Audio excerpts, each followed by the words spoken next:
যেখানেই থাকো বন্ধুরা, আশা করি সবাই ভালো আছো। এখানে দেখো অনেক সকালে একটি ক্লাবের জন্মদিন পালিত হচ্ছে, আর সেই উপলক্ষে সবাই মিলে জমা হয়ে এখানে পতাকা তোলা হচ্ছে।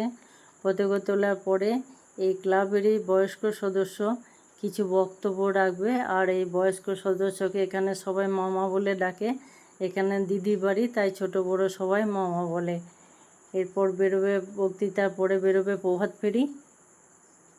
প্রণাম জানিয়ে এবং সেই সময়কার আমার গুরুজন যারা ছিলেন তারা কিন্তু এইটাকে সৃষ্টি করেছেন, এই উৎপত্তি সৃষ্টি করেছেন।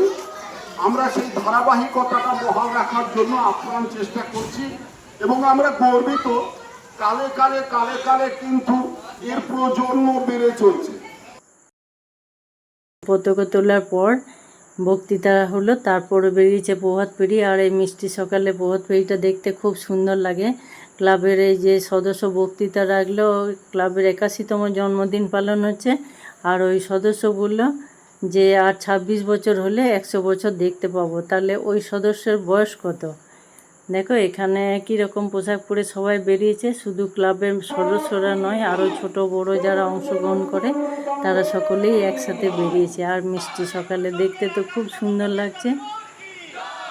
দেখো যেখানে আমরা কেক কেটে নিজেদের ভাই বোন ছেলে মেয়েদের জন্মদিনে হাজার হাজার টাকা ব্যয় করি, সেখানে এই ক্লাবের উদ্দেশ্য কত মহৎ। দেখো প্রতি বছর এইভাবেই পালিত হয়। আর এখানে একটি রক্তদান শিবির করা হয় প্রতি বছর।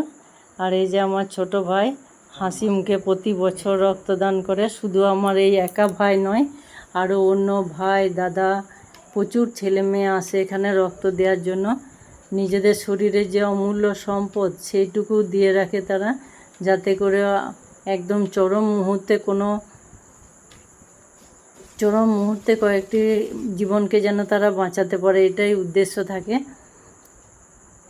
যখন এখন মশা মাছির মতো এখানে ওখানে মানুষকে নির্দ্বিধায় মেরে ফেলছে, তখন এখানে এই ছেলে মেয়েগুলির উদ্দেশ্যটি কতটা মহৎ, কত সুন্দর। দেখো সারাটা দিন কত সুন্দর বেরোচ্ছে। তারপর থাকে সারাদিন বাচ্চাদের বিভিন্ন আঁকা, নানা রকম অনুষ্ঠান। এরপর সন্ধ্যাবেলায় প্রদীপ জ্বালিয়ে উদ্বোধনী সঙ্গীত হয়। তারপর থাকে নানা রকম অনুষ্ঠান। আর এই বড় ভাই থাকে তার বন্ধু, ছোট বড় সব বন্ধুদের নিয়ে অনুষ্ঠানটি যাতে সুন্দরভাবে পরিচালনা হয় সেই কাজে ব্যস্ত থাকে। আর এই ক্লাবের সবথেকে পুরনো সদস্যের বয়স হচ্ছে 95 বছর।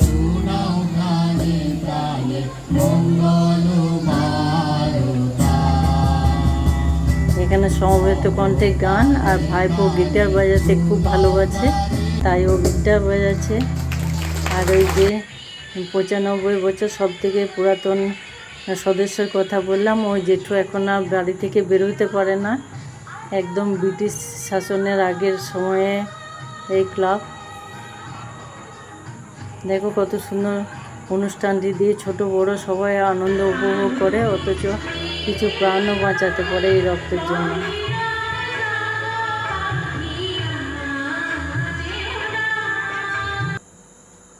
আর এই অনুষ্ঠানগুলির জন্য অনেক প্রতিভা সামনে আসে। তারপর শুরু হয় প্রাইজ বিতরণ। সারাটা দিন খুব সুন্দর কাটে। এই পর্যন্ত কেমন লাগলো বন্ধুরা অবশ্যই জানিও।